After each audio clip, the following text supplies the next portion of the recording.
Anda kembali lagi ke segmen khusus CNBC Indonesia Awards, The Best Future Banks. Dan kami masih tersambung bersama dengan Wakil Direktur Utama Bank BTPN Darmadi Sutanto dan Head of Digital Business Bank OCBC NISP, Rudy Hamdani. Kali ini kita akan ke Pak Rudy terlebih dahulu.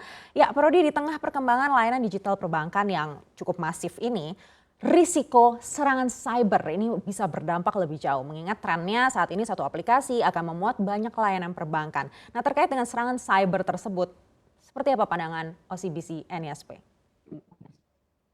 Ya, bagi kita ini suatu hal yang sangat penting untuk kita perhatikan bagaimana cara kita mencegah hal ini terjadi kepada bank dan juga kepada nasabah kita dan juga staf kita sendiri juga. Jadi memang cyber attack itu bisa juga menyerang yang namanya sistem infrastruktur dari bank. Tapi sekarang malah yang lebih banyak kejadian adalah bagaimana mereka juga melakukan upaya-upaya, contohnya seperti social engineering, ya, untuk mengelabui nasabah kita, ya, intinya gitu. Jadi bank dalam hal ini juga mempunyai tanggung jawab, gimana tidak hanya menjaga bagaimana sistem infrastruktur dan juga policy ataupun operation yang ada di bank itu cukup robust, tapi kita juga harus memastikan bagaimana nasabah itu juga paham terhadap resiko-resiko ini. Karena memang kalau kita ngomong cyber attack, ya, biasanya malah yang lebih kejadian adalah social media attack, ya, biasanya di mana nasabah itu bisa datanya bisa didapatkan oleh fraudster karena memang kebiasaan dari masyarakat di Indonesia yang mungkin kurang hati-hati dalam menyimpan datanya, terutama yang berkaitan dengan data-data yang ada di sosial media. Nah, hal-hal itu yang membuat kita juga melakukan semacam kampanye edukasi kepada nasabah, bagaimana supaya mereka tidak gampang tertipu dengan hal ini, seperti contohnya kayak phishing atau yang website yang palsu, atau yang Anda menang hadiah seperti itu. Dan itu masih kerap terjadi, ya, believe it or not, tapi masih ada terjadi di masyarakat di Indonesia. Jadi itu masih merupakan hal yang terus-menerus kita lakukan. Selain kita juga melakukan awareness terhadap internal staff kita sendiri juga.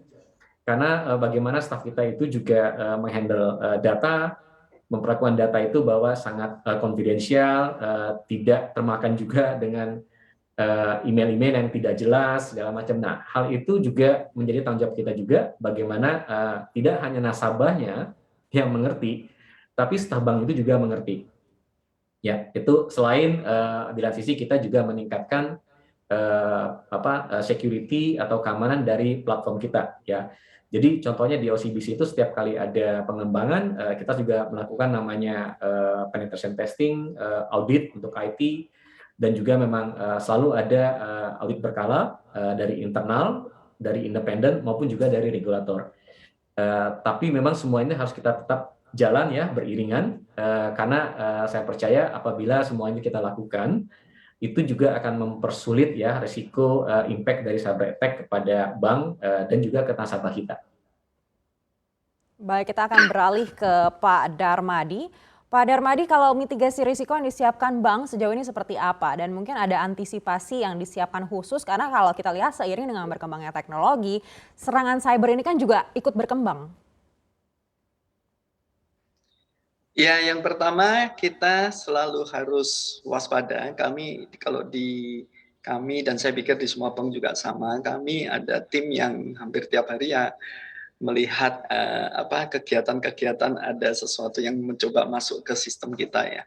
Dan tentu saja kita terus update dengan security teknologi yang ada. Kita terus coba memperbarui terus kalau melihat perkembangan-perkembangan, dan selalu update dengan security teknologi yang ada dan mencoba mengupdate-nya. Nah, selain itu tentu saja kami juga di dalam proses perbankan kami mencoba sekarang nggak cuma double, sometimes triple security. Seperti kalau Kita di handphone, kita mau masuk ke login-nya dulu, sudah pakai sidik jari umpamanya, atau pakai face recognition. Pada saat mau transfer, harus pakai password, habis itu masih ada one time pin, dan lain sebagainya. Itu kan sebetulnya security, sehingga pada waktu bertransaksi pun sudah ada double atau triple authentication ya.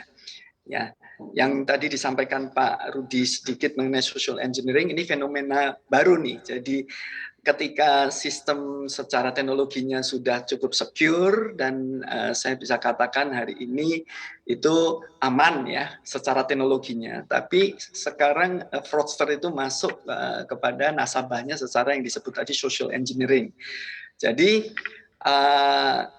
password diberikan, ya, one time pin diberikan dengan berbagai cara. Ada yang dibujuk secara verbal di telepon, ada yang dikelabui dengan diberikan website palsu, sehingga di situ dia isi enter semua data-data, sehingga bisa diambil oleh fraudster, sehingga rekening bisa di take over. Nah ini satu hal juga yang menjadi istilah saya sedikit downside dari digital banking, karena orang tidak lagi take over rekening itu harus dengan cara-cara yang sulit ya, yang mesti membujuk ini itu. Begitu dapat passwordnya, dia bisa duduk di rumahnya, di kamarnya, dia bisa take over rekening dengan mudah, dan setelah di take over tentu saja dia dengan bebas bisa mentransfer uang keluar. Nah, jadi memang hari ini kami menyadari selain sistem yang harus kita selalu update tadi, kita juga edukasi masyarakat, sehingga masyarakat jangan mudah dikatakan ini dari bank, telepon, ini ada web dari bank, dikasih iming-iming diskon atau bahkan free administrasi, sudah semangat gitu ya mengisi semua data pribadi. Nah, jadi mungkin hari ini saya juga bisa sampaikan bahwa apapun yang pribadi namanya password, one time pin memang untuk pribadi. Jadi kalau perlu suami atau istri pun tidak boleh tahu, apalagi orang bank. Dan apalagi orang lain yang tidak dikenal yang mengaku dari bank. Dan karena memang itu untuk pribadi, sehingga kami pun tidak tahu karena itu generated by system. Jadi ini hal yang tadi kalau Mbak Neka bertanya ya, bagaimana nih mengenai crime, security di apa yang dilakukan. Nah, kami hari ini melakukan banyak hal, salah satunya yang masif kami lakukan adalah edukasi.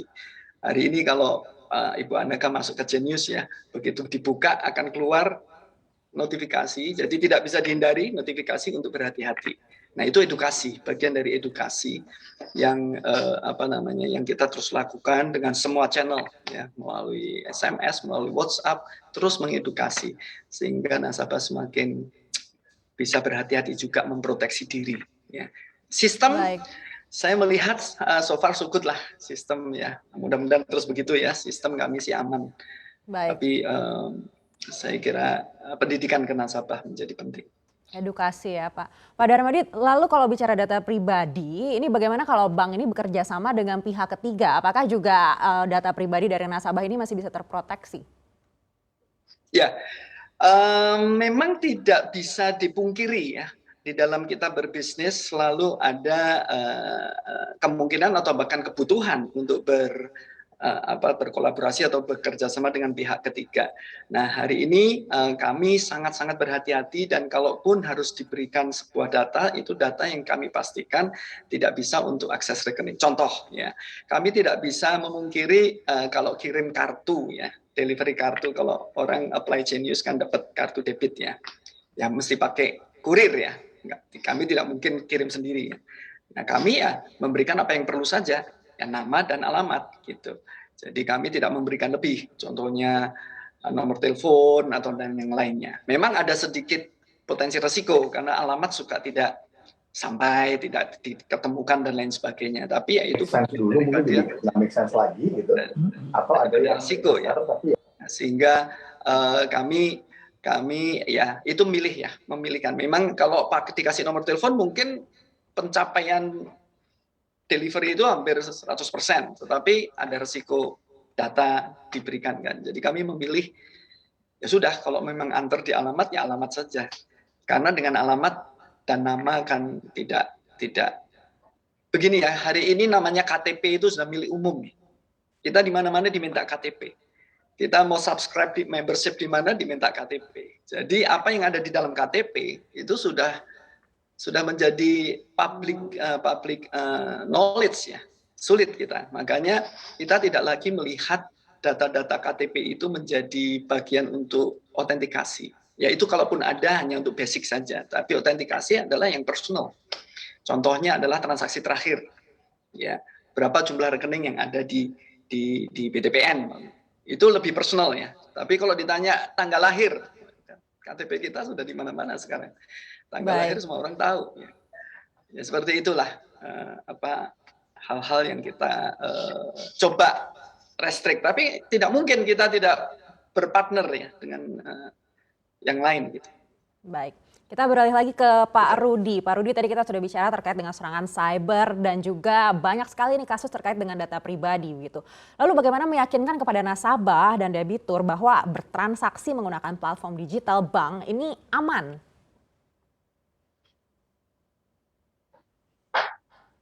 Ya, salah satunya yang paling utama adalah memang seperti yang tadi kita sama-sama bicarakan adalah edukasi, ya. Karena edukasi ke nasabah itu juga bagaimana kita edukasi nasabah, bagaimana cara dia atau nasabah tersebut bertransaksi dengan aman di platform suatu bank, ya.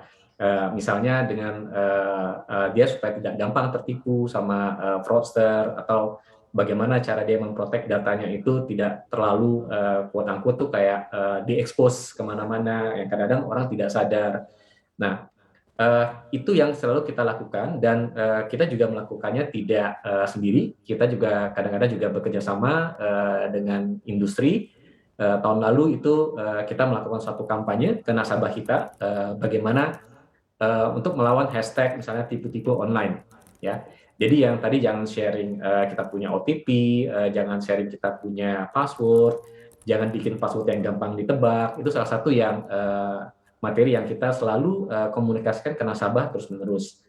Yang kedua, kita juga kerjasama dengan industri ya. Mungkin dengan dari teman-teman dari BTPN, kita juga melakukan sesuatu dengan timnya Pak Darmadi juga. Ya, kita juga ada namanya dengan Genius, itu datamu rahasiamu. Ya, itu ada suatu hal yang dengan bareng-bareng kita dengan industri, gimana caranya kita harus meyakinkan nasabah bahwa transaksi di perbankan itu sebenarnya aman loh, ya. Tapi dengan syarat bahwa nasabah juga harus sadar bagaimana caranya menjaga keamanan tersebut, ya, dengan perilaku juga yang tidak membocorkan data ke orang lain yang tidak dikenal, termasuk juga ke stafnya dari bank, ya. Jadi begitulah satu cara yang kita coba meyakinkan nasabah bahwa datanya aman, selain juga kita melakukan semacam komunikasi apa saja yang kita menjadikan transaksi di kita itu cukup aman. Contohnya pengamanan berlapis dari sisi otorisasi, seperti tadi Pak Darmadi bilang, apakah itu PIN, apakah OTP, apakah sekarang juga kita punya menggunakan biometrics, bisa untuk face recognition atau fingerprint. Hal itu yang tetap kita juga kembangkan ke nasabah, dan kita juga selalu komunikasikan ke nasabah supaya nasabah juga bisa meningkatkan security-nya, on top of dia juga menjaga data-datanya itu supaya jangan sampai diketahui oleh orang lain. Nah, kita harap dengan dua hal tersebut kita bisa meyakinkan nasabah bahwa mereka itu bertransaksi di bank kita itu aman. Baik, menarik sekali penjelasannya Pak Rudi dan Pak Darmadi. Kami mohon untuk tetap bersama kami karena berikutnya kita masih akan mengulas terkait dengan masa depan perbankan di era perkembangan teknologi. Jadi ini menarik sekali. Tetaplah bersama kami di CNBC Indonesia Beyond Business.